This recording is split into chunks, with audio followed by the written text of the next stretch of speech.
What if I told you that Bishop Rance Allen's death wasn't just a tragic end to a gospel legend's journey, but the beginning of a story so twisted, so hidden, that it could shake the gospel world from the inside out?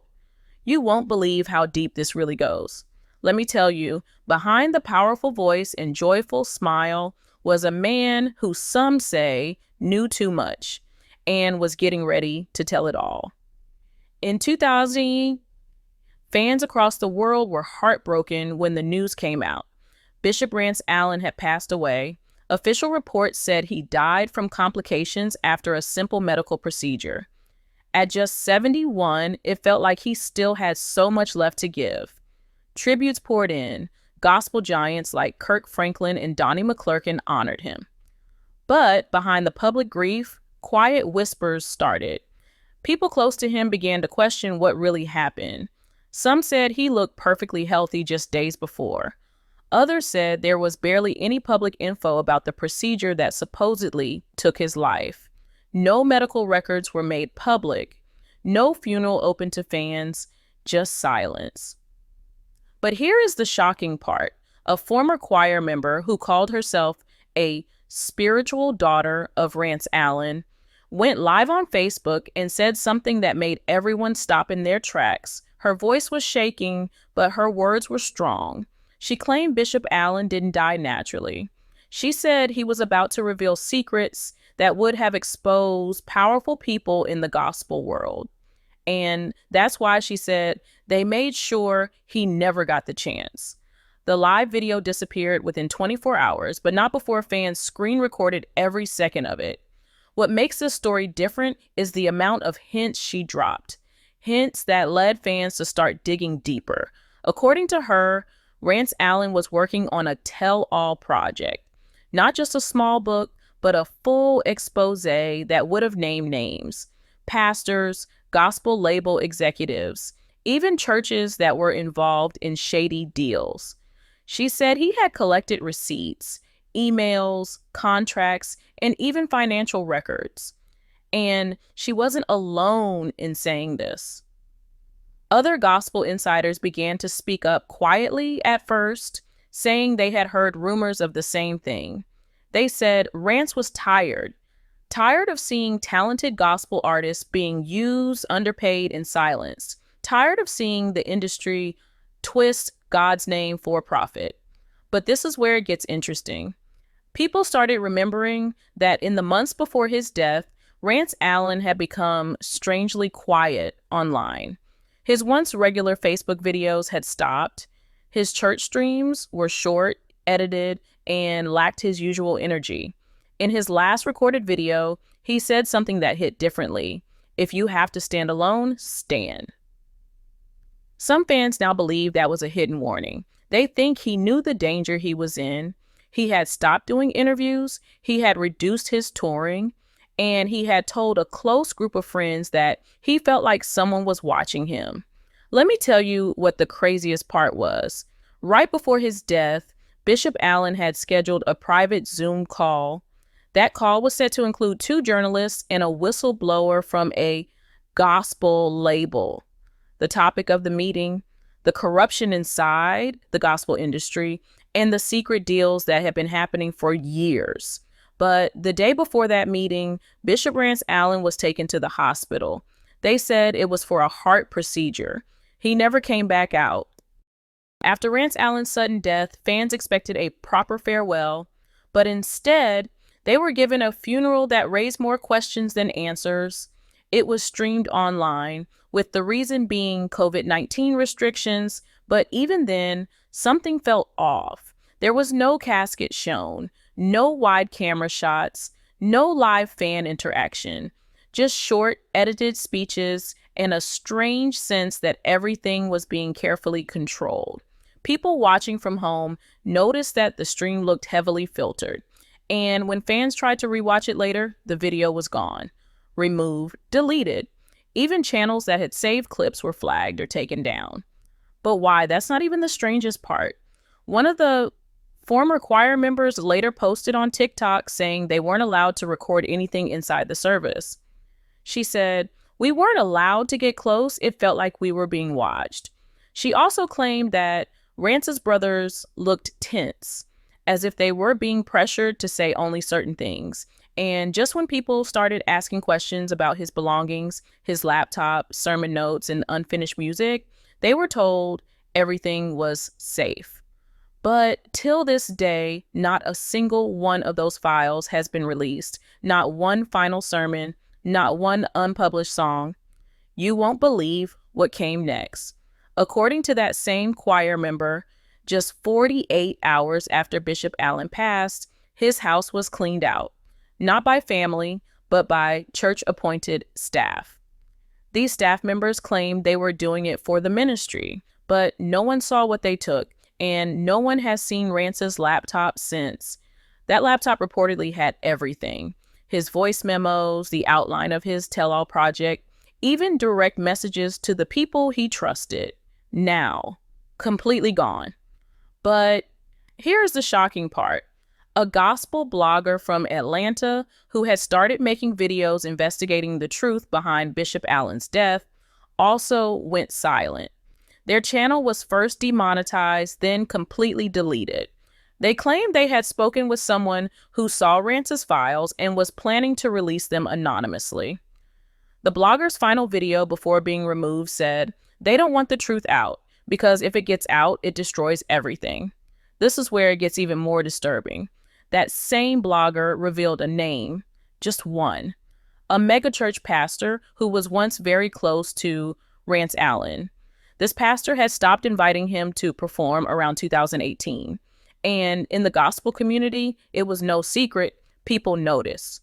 According to private messages leaked by fans, Bishop Allen had told a friend in 2019 that he felt pressured to shut up or be shut down. After that, he backed away from touring. He stopped doing public interviews. He only spoke through church videos. Some now say he wasn't just backing away, he was being threatened. Destiny took an unexpected turn when a voicemail surfaced. Not just any voicemail, but one that Bishop Rance Allen had reportedly sent to a friend just 2 days before he died. The friend, whose identity is still hidden for safety reasons, shared a piece of that voicemail in a closed Telegram group. The voice was tired, slow, and serious. And what it said, it chilled people to the bone. That voicemail, sent just 2 days before Bishop Allen passed, might be the most haunting piece of this entire puzzle. According to the people who heard it, Rance's voice didn't sound sick or weak. It sounded heavy, like a man carrying too much truth and not enough time. He said something that shook everyone who heard it. "They think I don't know what's going on, but I see it. I see the snakes. I see the ones in robes hiding behind choirs and fake praise. I got names, I got proof, and I ain't scared." And then, after a pause, he ended with a line that still echoes through fan forums and gospel circles. "If anything happens to me, don't let them write the ending to my story." Let me tell you, that one voicemail changed everything. People started putting the pieces together. Why did so many people close to him suddenly go silent? A gospel artist who had recently gone independent deleted their entire Instagram. A former label accountant who had been helping him gather financial data disappeared from all social media. And a young pastor, one who had launched a bold online ministry speaking out against the gospel industry, posted a final video saying, "If they came for Rance, don't think they won't come for me." After that, his YouTube channel was gone. Now, here's where it gets even more unbelievable. Some gospel vloggers who dared to talk about Rance's final months had their content blocked or flagged. One vlogger claimed she was contacted by someone claiming to be a legal representative of a church connected to Rance Allen, warning her to stop spreading unverified claims. Another said he received a copyright strike just for quoting part of that voicemail, and yet no official denial ever came. No one said that's not true. They just tried to erase it all. But what makes this story different is how even big names in gospel, those who once praised Rance publicly, have now fallen completely silent. Kirk Franklin, Donnie McClurkin, Marvin Sapp, All of them posted tributes after his death, but none of them have addressed any of these whispers. None of them have commented on the missing files, the strange funeral, or the voicemail. Some fans believe they were told to stay quiet. Others think they might know more than they're saying. But either way, their silence has only added to the mystery. The gospel networks that once played Rance Allen's music daily have quietly reduced his presence. Even interviews that had been recorded to honor his life were suddenly edited or canceled. The only image that remains is the polished version, Rance Allen, the smiling preacher with the golden voice. But underneath that image is a man whose truth may have been buried right along with him. And just when everyone thought the whispers might fade, something else happened. In 2024, a gospel documentary titled Shadows Behind the Praise was supposed to be released. The trailer teased that it would explore the darker side of the industry and include a full segment on Bishop Allen's final days. But just weeks before the release, the project was shelved. Gone. One of the consultants anonymously claimed that legal threats had been issued and that the Rance Allen segment was removed completely to avoid problems. After Bishop Rance Allen's death and the strange events that followed, fans and truth seekers were waiting for someone to say something, to speak up, to confirm or deny anything. But instead, what came was silence. No official investigation, no memorial that allowed the public to grieve properly. And definitely no answers about the missing files, the vanished voicemail, or the people around him who suddenly disappeared. It was as if the industry wanted to move on fast and quietly. But the whispers didn't stop. In fact, they only grew louder. Reddit threads, Facebook groups, Telegram chats, all filled with people trying to connect the dots. They started calling it the gospel silence or who killed Rance. They pulled apart old interviews, watched his last sermons frame by frame, listening for hidden meanings, secret warnings, or final clues. And through all of this, one thing became clear. This wasn't just about a man dying. It was about a man who might have known too much and was about to say too much in a world that wasn't ready to hear the truth. Let me tell you something even more disturbing. That choir member, the same woman who went live on Facebook with her explosive claims, has gone completely off the grid. No new posts, no new appearances. People have asked where she is, what happened to her, but no one seems to know. The gospel artist she hinted about, still missing from the spotlight. The former accountant, no longer reachable. The young pastor with the YouTube channel, never seen again after his final warning video. It's like every voice connected to this story was slowly erased. Now here's the part that hurts the most. Bishop Rance Allen gave his entire life to gospel music. He poured out his voice, his energy, his spirit for decades. But now, his final works, his last songs, his most honest messages may never be heard. The laptop that held his expose, gone. The documents and voice memos he carefully saved, missing. Even his closest friends haven't received anything. One of them reportedly said, they didn't just bury Rance, they buried his truth. And yet, something powerful has started to rise from this silence. A quiet revolution. A new generation of gospel artists, bloggers, and spiritual leaders have started speaking out. They're pushing for change, fair pay, real worship over performance, and transparency in the industry. Some of them refuse to mention Rance Allen directly, maybe out of fear, but they all say the same thing. Someone had to speak first, someone had to risk it all. And many believe that someone was Rance. So now we're left with a question that refuses to go away.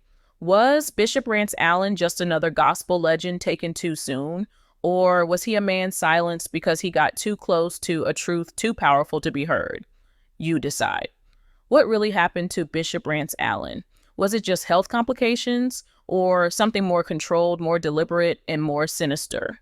Was he simply in the wrong place at the wrong time, or was he becoming too dangerous for an industry built on secrets? Let your voice be heard. Drop your thoughts in the comments. If you have memories, clips, interviews, or personal stories involving Rance Allen, share them. Let's build this story together and make sure it doesn't disappear like so many others have. Because one thing is for sure, if Bishop Rance Allen was fighting for truth, then the least we can do is not let that truth die with him.